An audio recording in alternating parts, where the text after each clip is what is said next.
All right. So welcome to the third installment of our Lunchtime and Leadership series, Leading in Trying Times. So just a bit of administrative overhead. The content is going to be about 15 minutes worth of us discussing the topic of the day. And then we'll have questions and answers to follow. As you think of questions you might like to ask the folks that are in the content side, please put those in chat to Erica and Adam.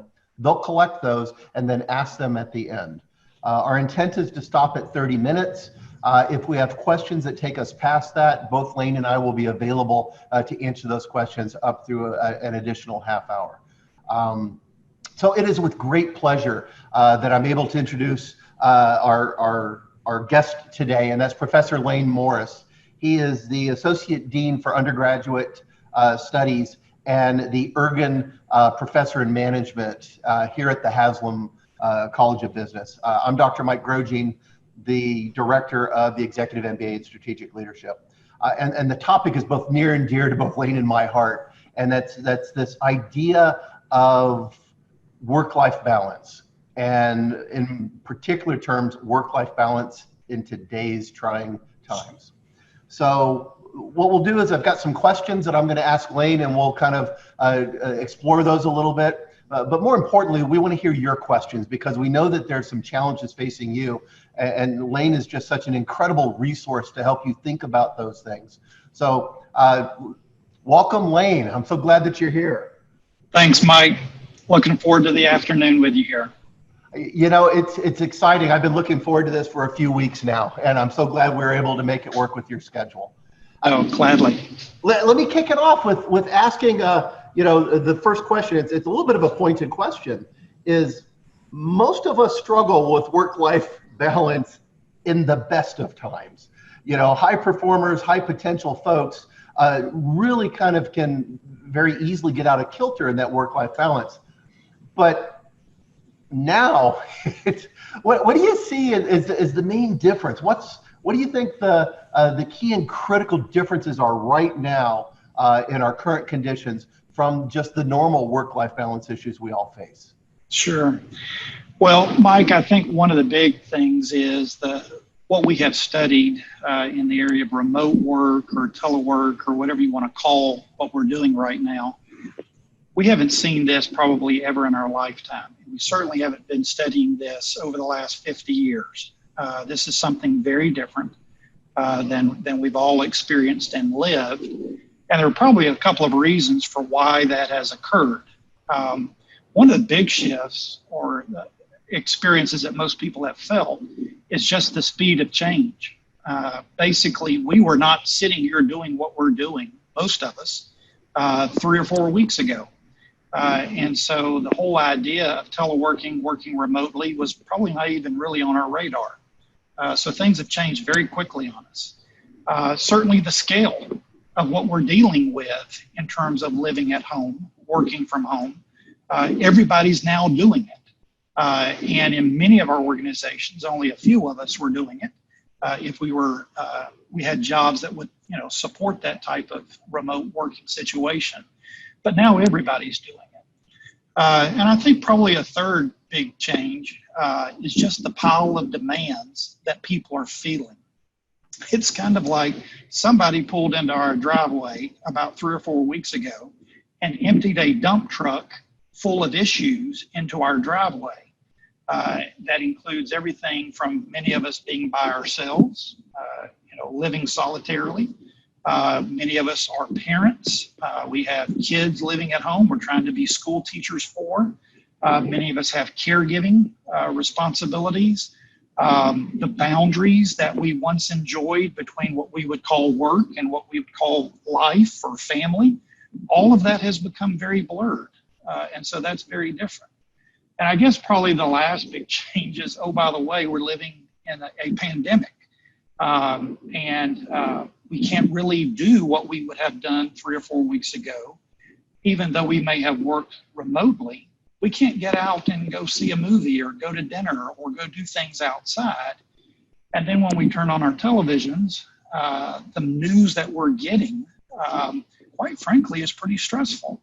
When you start seeing the daily counts that media is reporting about what's happening in our lives. So all around us, this is a very different experience. And it's a real mistake, I think, for folks to believe that the solutions of the past are automatically great solutions today. And we're going to have to be careful about trying to implement old solutions into current situations. Yeah, and for me, it's always been you go home to relax. There's this bifurcation. There's a firewall between your work and your home, and you can at least have a physical and mental separation. And then as all of the things that you've talked about seem to compound the stressors that are placed upon us. The reason we care about work-life balance is that we want to reduce the anxiety and stress of just the normal business process. And so this is, I think it's quite challenging. And if you've got children, you're now their primary teacher as you help them facilitate distance learning. If you're a dual career family, you now have to work out who gets the computer bandwidth at any given time for the meeting. So it's a great laydown, I think, of what's different about this. And I take away from what you've said, the lessons of the past may not apply here. We're going to have to be ingenious. We're going to have to be creative. We're going to have to be patient and empathetic as we unpack all of that. And I think it really takes us to kind of some of the next questions is, what are some of the biggest management issues you think that leaders and managers are going to face underneath these conditions? What are the things that are going to be the hardest for them to deal with? Yeah. Well, a lot of good managers, we used to call it managing by walking around, right? Folks who like to get out among the troops and visit. We can't really do that anymore. And so I'll call it the hallway conversations, the water cooler conversations, those chances to engage people interpersonally. And I think oftentimes we underestimate the amount of business that really goes on in those small conversations. Now all of that's a technology event, if you're lucky. And so I think that's a big shift.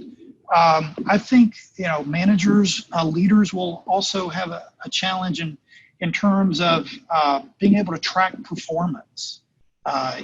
We used to be able to see it. Now we're having to depend on what's being reported to us. And so we're having to depend on information that people are communicating to us.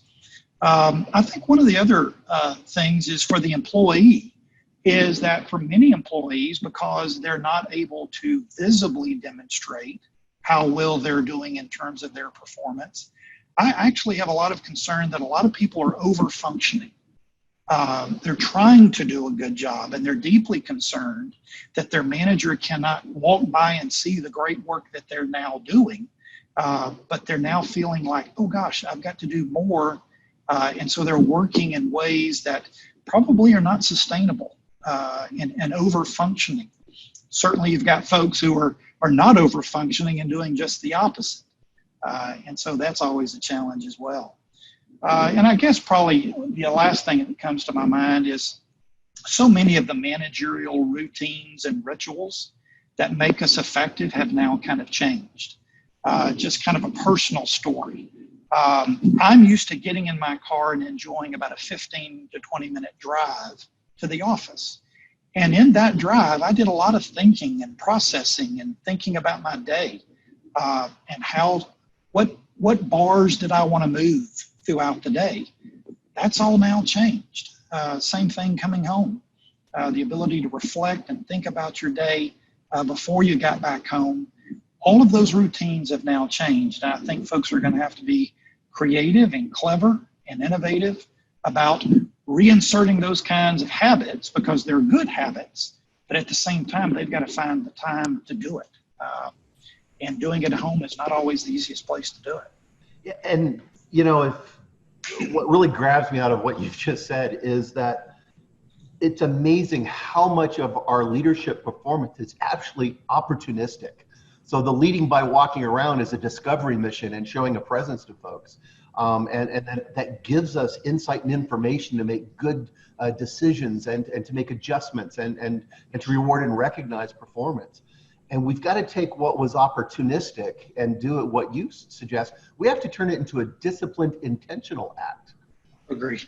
Yeah, in a time when, in fact, our time is even more precious now because we have to coordinate schedules. We can't just take advantage of the fact that we bumped into each other at the hallway. You know, and at the end, this creativity and the ability to kind of find different ways to approach are going to be very important.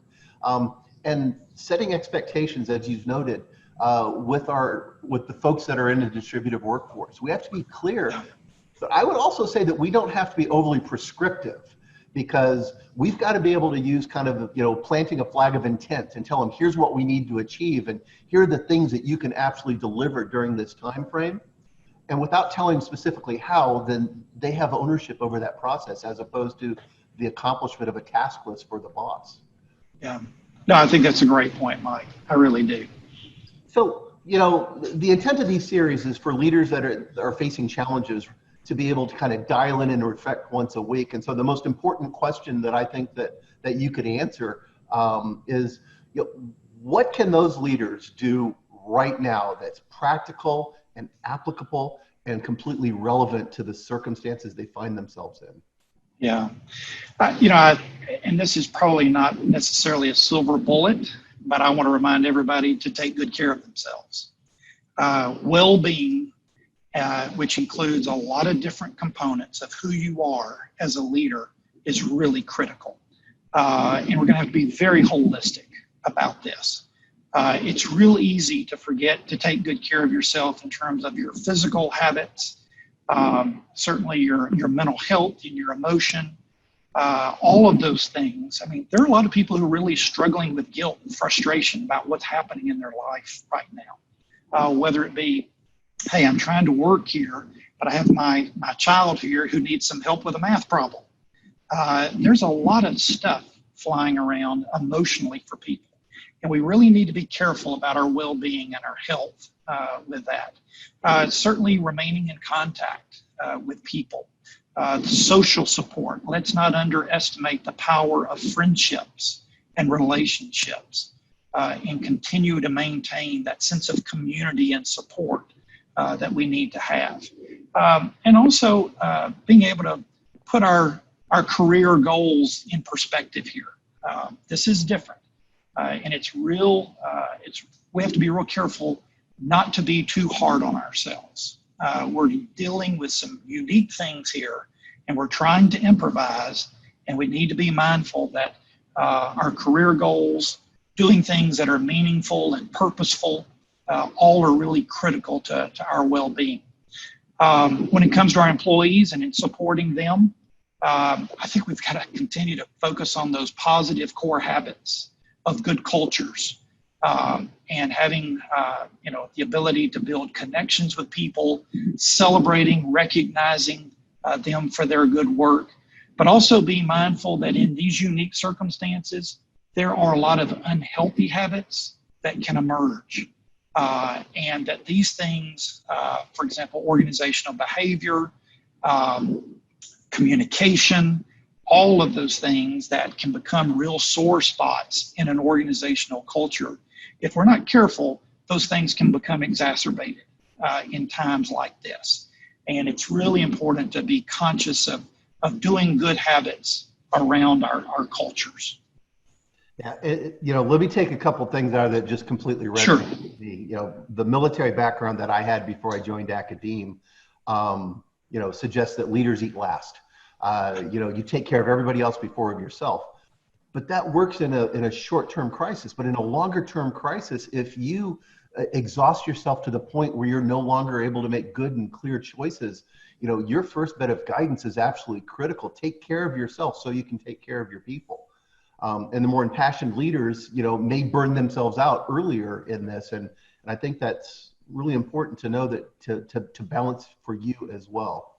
And hand in glove with that, set the example. I can't tell you the number of times the past 40 years where I've told leaders, take good time off and all that. And then you ask when their last vacation was, 3 years ago. So we've got to manifest this for our folks.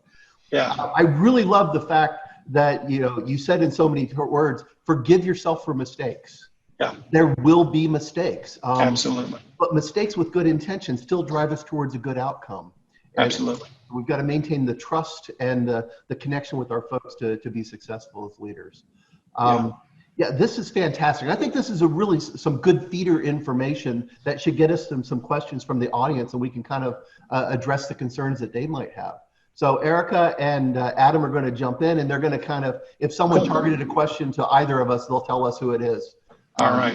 I'm hoping that most of them go to you because you're far better expert in this in both academe, in expertise, and thank you, Mike. Practice downright. Thank you. Thank you, Lane. This is Adam. So one question that came through is, it seems that culture is a major factor in work-life balance. What can we do in the current state of turmoil to make sure our culture incorporates work-life as we get through?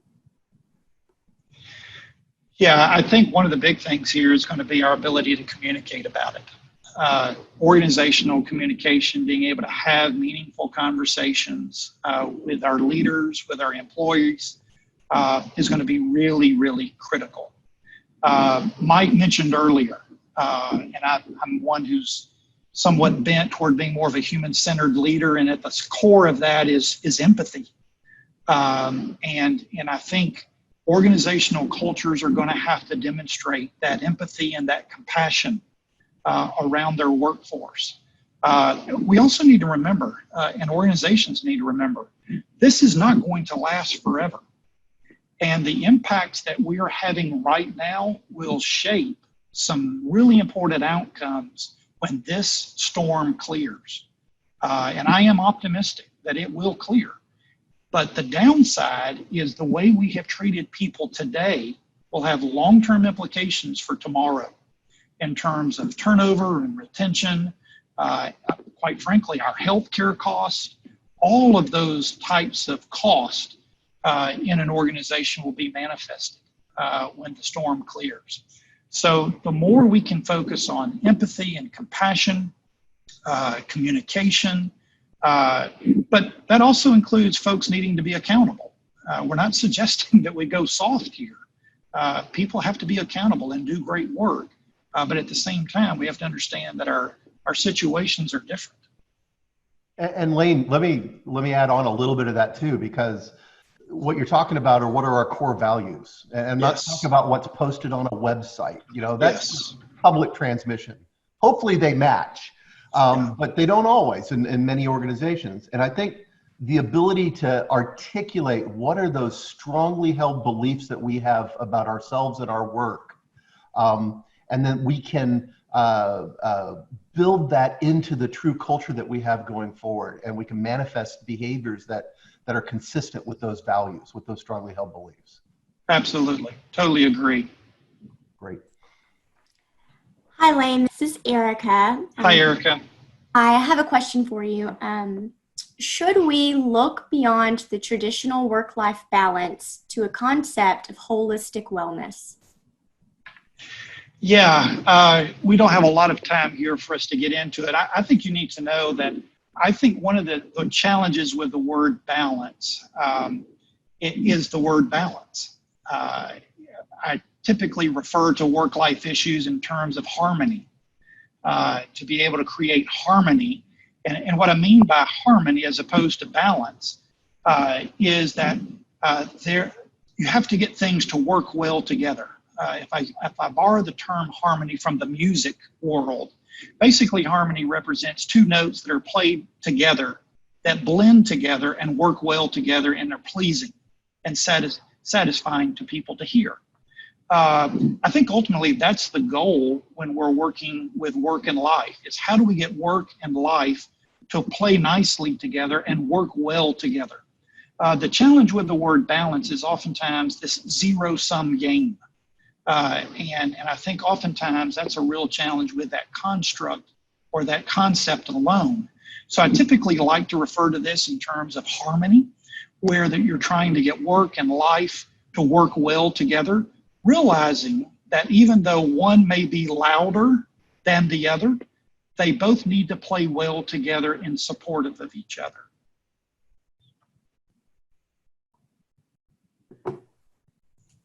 This is Adam again, and this is a question for both. And we've spoke to some elements of this, but if we could spend a few more minutes on this area. But what implications does the present situation have on the way that we might view work-life balance in the future? Well, I hope it will create opportunities. Let's approach this from the glass half full. I'm sure there will be the glass half empty approaches, but I think organizations prior to all of this occurring who demonstrated a commitment to work-life issues, whether it be through their policies, their procedures, their managerial habits, those organizations saw real positive outcomes. They saw that tangibly in terms of their stock. The organizations that were demonstrating this are winning over in many ways. When you look at their recruitment efforts, organizations that had strong work-life commitments saw incredible pools of talent available to them for the number of jobs that they had to offer. So I don't anticipate that those outcomes will change. I think this is a wonderful opportunity for an organization to really adopt and embrace the importance of work-life issues, not just to their organizational health, but to their employees' health. And in the long term, you'll see greater discretionary effort from your employees. And at the end of the day, what causes organizations to win is engagement and discretionary effort from their employees. And I think you'll see a greater appreciation from employees through those types of outcomes, discretionary effort, engagement. All of that will play well in the future. Yeah, so let me add is that I hold out a hope that this crisis, if nothing else, makes it clear to organizations across industry, across sector, for-profit, not-for-profit, how important the workforce is, the human-focused element of this. We talked about last time that those organizations in the oil and gas downturn that did better, faster, and came out with more competitive advantage focused on their people. There is nothing that adds value to an organization like the character and composition of their workforce. And so this work-life balance is a key and critical way, I think, to focus on that and to let people know that they're important to you. And so I'm hoping that if nothing else, like I said, comes out of this, that organizations elevate the status of the workforce itself because they truly add the competitive advantage to their organizations. Absolutely. Yeah, companies will look more attractive to employees. And oh, by the way, we were already in a talent shortage, right? In many key areas. So what we do now will have long-term impacts on us in the future.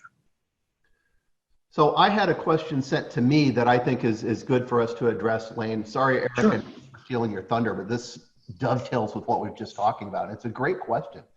How do you change large organizations that have for years devalued their employees and viewed them simply as replaceable assets, particularly in the services industry? Lane, I'm going to toss you a hospital pass and let you take the first shot at that. Oh, me. Well, I think organizational culture is difficult to change. And I think, Mike, picking up on something you said earlier, you're hoping that organizations and cultures will be able to see the writing on the wall that what has been in the past may not be what carries them forward in the future. And it is a challenge to change an entire culture. One of the lessons that I learned a long time ago from systems theory is that if one person changes in the organization, fundamentally that organization has changed, right? And so if we can begin one person at a time and be a role model, a person who models the importance of this with our employees, we just might have the hope of changing the larger culture and the larger organization. And so I think leaders are going to have to take the responsibility at the grassroots level in many cases to begin having these conversations, to build the trust and the hope and the excitement about what lies ahead through their leadership, and it's got to include this commitment to employee well-being. Otherwise, we're talking lip service around employees being our most valuable asset, and employees already know that. And the moment this clears, as I said earlier, you'll see those employees looking if we're not careful. And you know, if we think about the clearing of it, the healthcare crisis is going to pass far quicker than the economic impact of it. Absolutely. And you know, by best accounts, folks are saying we're moving into a recession period, and others are starting to say the numbers are going to look like the Great Depression. Yeah. And there's going to be a Darwinian function in organizations that don't take care of their people. I think you're going to see, just for survivability, that leaders are going to get replaced. Boards of directors aren't going to tolerate the loss of economic value that they may have overlooked or didn't pay attention to when the money was coming in. And so it's going to shine a bright spotlight on those poor leadership practices in those institutions. Absolutely. Now, that doesn't help the folks that are in the middle of an institution that may have that as kind of, you know, the hidden culture underneath. And so in that case, I recommend to leaders that you put an umbrella over your folks. You set the example for other leaders around you. You take care of your people in a way that's meaningful and set that standard, and some of that will percolate up. It certainly will gain visibility, because at the end of it all, you're going to get better results in performance for doing the right thing as a leader, focusing on your people. Yeah, totally agree with that. And I think, you know, we just have to remind ourselves the old adage that people leave managers at the end of the day. Yes, they leave organizations, but they usually leave that direct report or that person they're reporting to. Yeah.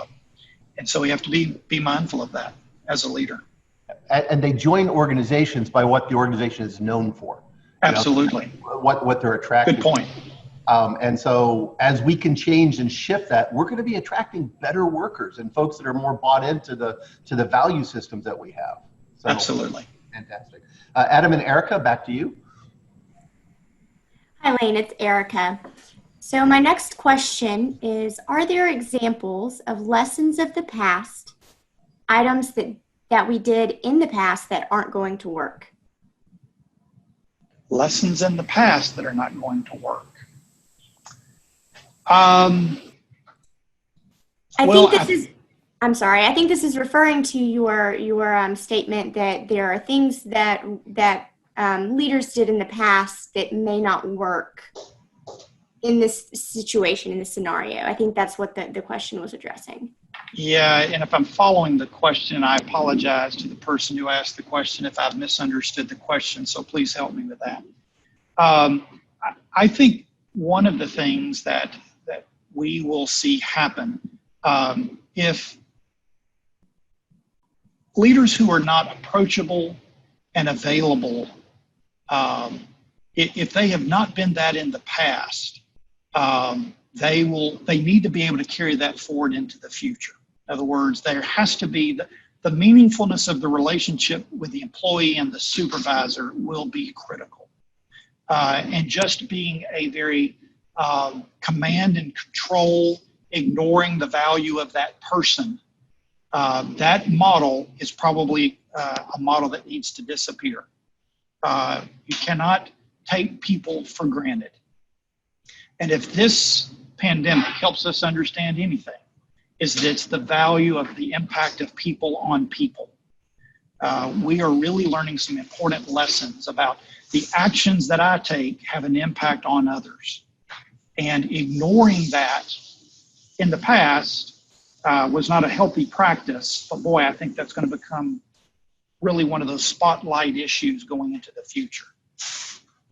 So Lane, let me take a quick break and say that we're at the 30-minute mark. So Sure. We realize that some of you are going to have to get back to your very busy lives. Lane and I will still take on questions for a while now, just as long as there's questions and we have time. So you can come back in and check the recording of this at a later date. We'll post it either by close of business day or very first thing tomorrow morning as we edit it and upload it to our website. So let me take the second part of what you just talked about, Lane, this idea of what didn't work in the past. I think that very often we overlook the idiosyncratic elements of leadership because people are delivering results and value.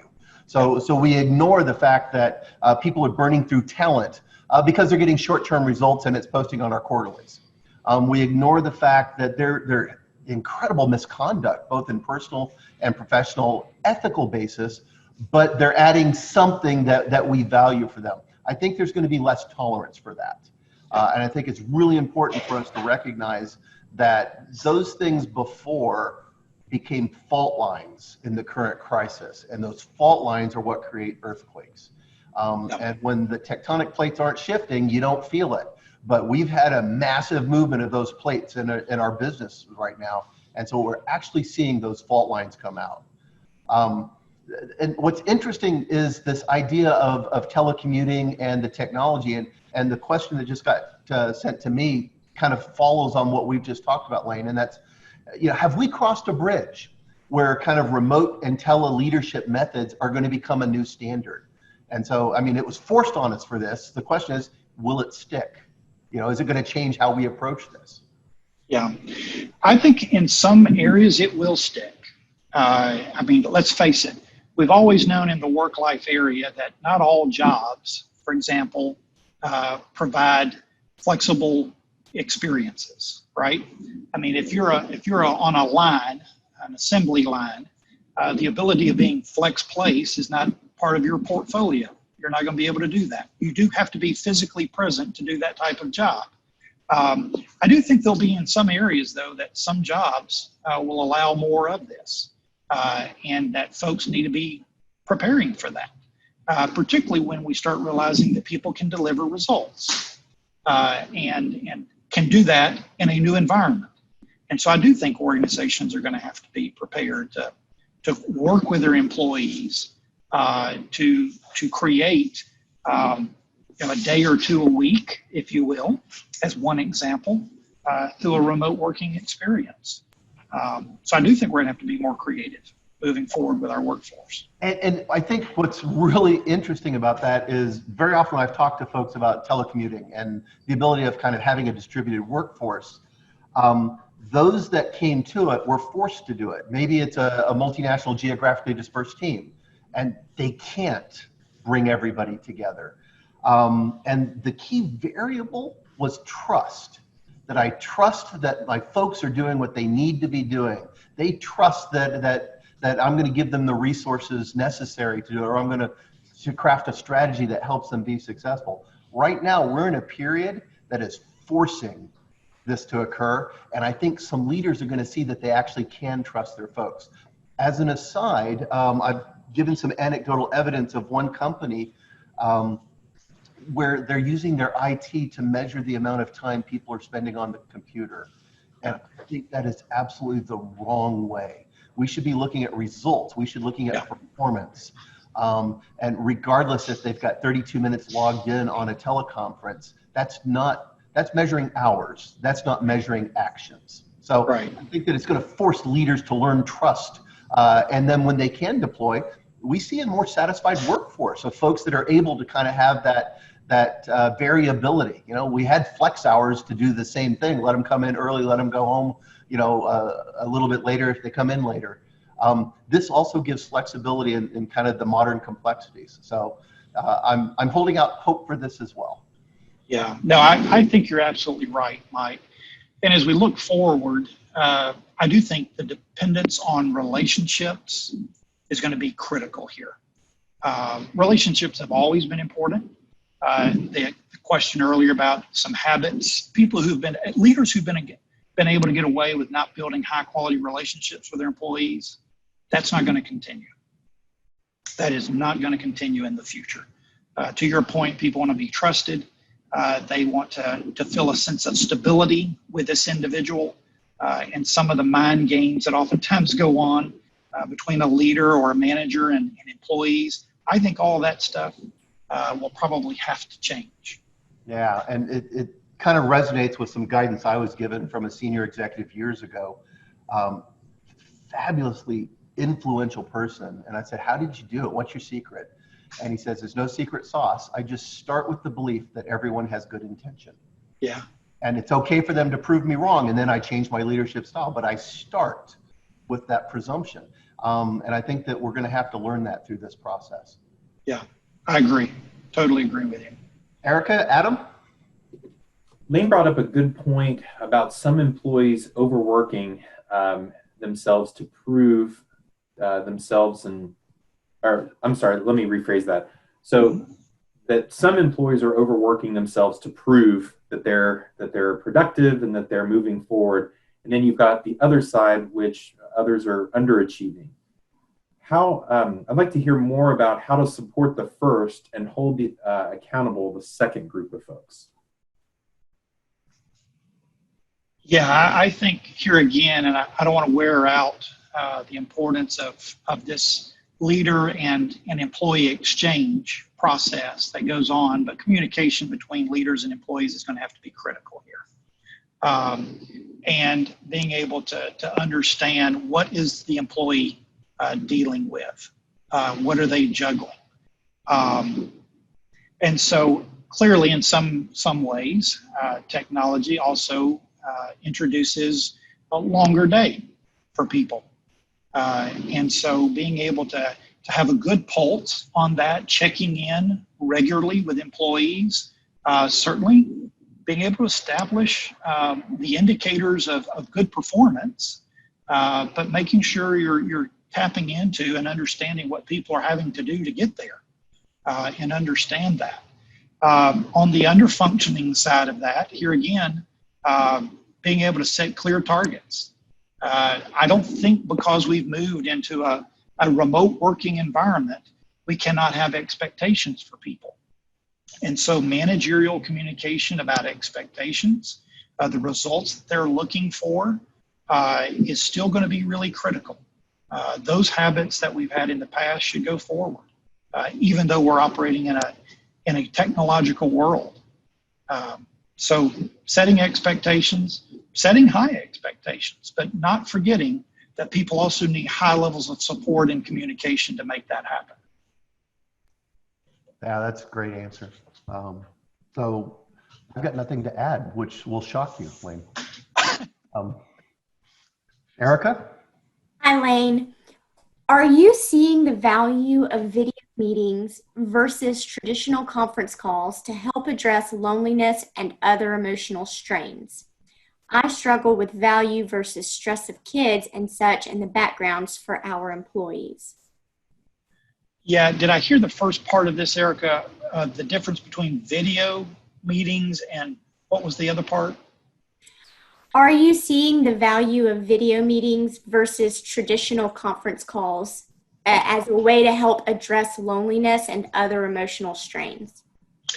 Well, you're asking me personally. Yes, I do see a difference between where we're able to see people and engage them and interact with them. I think we're tapping into more of what is a human connection with people when we're able to see them and engage them, as opposed to a telephone or a text or an email. So I am an advocate for more human contact, and certainly being able to see the people that we're communicating with helps to ease some of that loneliness, if you will. But I'm also not an advocate for technology completely replacing human contact. I think that is a real myth. It is wonderful that we have technology for communication, but I'm not sure that I'm one who believes that technology leads to connection. There is a gap between what we do in terms of communication and human connection. And I think we're all missing that. I sat in a class with a group of seniors yesterday that I've had 3 years of experience with, a close community. And quite frankly, it breaks my heart not to be able to have a human connection moment with them. And having to say goodbye to a group of seniors after 3 years only through technology, I felt cheated. I'm just going to be transparent about that. I felt cheated in that. And so I do think human connection is a really important thing. And the closer we can get to that through our technology and being able to see people is probably a healthy thing. Yeah, and for years I've believed there's a hierarchy of communication prioritization, and the very first is face-to-face in person. You can't get beyond that. We're designed actually to communicate both with our ears and our eyes, and sometimes with our touch. You think about shaking hands. You think about the contact. And the second down is synchronous visual and audio.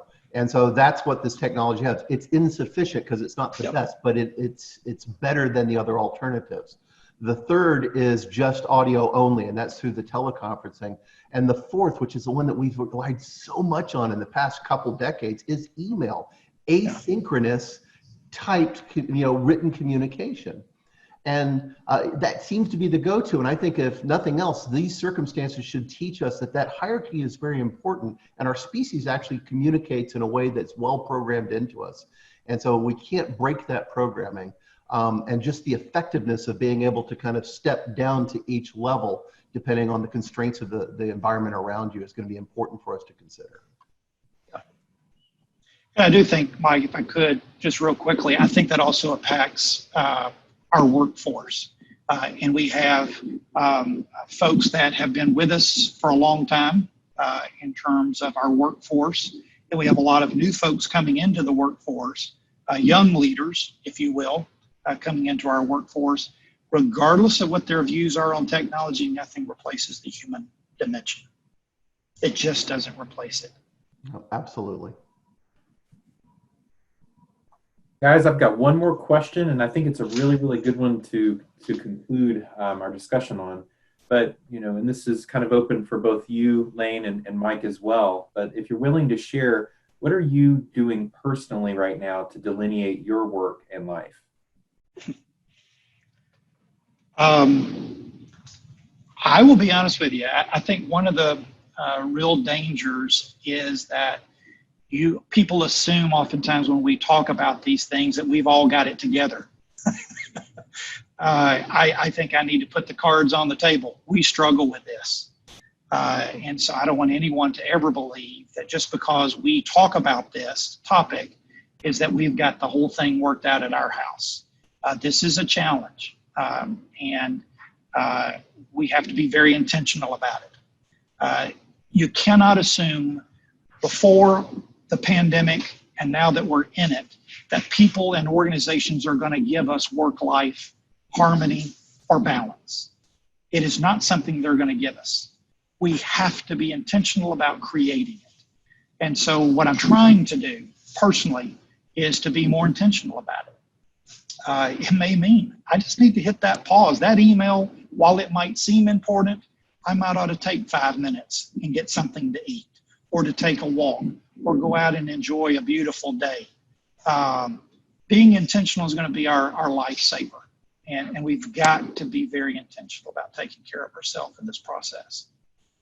And to follow on with that, we have to carry that over to when the crisis is completed and we go back to the new normal. It's not going to be the old normal. Yeah. Some of the stuff that I've done is I tend to overwork myself. I travel a lot. This has given me some time to kind of reevaluate my personal practices. And so some of the things that I'm doing very similar to Lane is I'm not answering emails as they come in. I quickly screen to see if something's critical because there are some things that are very timely. But I am now setting aside certain times of the day where I'm disciplining myself to answer the non-critical communications. I'm actually focusing more on my physical well-being, and I'm working out more now. I've set a certain time every morning. It's what I did in the Army, but when you become an academic and a business professional, you tend to think that you can let that slip a little bit because other things are more important. But being a leader means that you take care of yourself as well. And then finally, I'm not doing this personally, but I know folks that are, and I heard it described in dual career families. both working from home. The stress and the challenges are very high. So what some folks are doing is creating an imaginary coworker that inhabits their space with them. And they're blaming things on that coworker as a way of diffusing the situation. You know, you left dirty dishes in the sink. Oh, that wasn't me, that was Janet. Janet did that. And it allows people to take a step back from the things that might build up to become a blow up and create resentment and anger, and they can laugh about it and they blame it on that imaginary coworker. That's just one of the creative ways I think that folks that are in, you know, very tight quarters that are having to work differently have been able to address it. Yeah, Mike, I would wrap up my comments on this. It's just a friendly reminder: protect your boundaries. Be intentional about those boundaries. Absolutely. Through this process, we cannot allow just all of our boundaries to disappear. Boundaries are an important part of our life, and we've got to be mindful of protecting those boundaries. And in the absence of physical boundaries, we have to create mental ones. Absolutely. Absolutely. Lane, Healthy boundaries. Yes. Yeah. Thank you so very much for sharing a part of your day with us and Gladly. Your insights into this very, very important topic. I appreciate it. And as always, I learned so much from when we talk with each other. So thank you, sir. Thank you, Mike. Thanks for the invitation, and good luck to everybody. If we can help you in any way, let us know. Fantastic. All right. So for those that are hanging on, we're going to do this again next week. We'll see you in 7 days. I hope that you stay safe and healthy throughout that period. Thank you so much.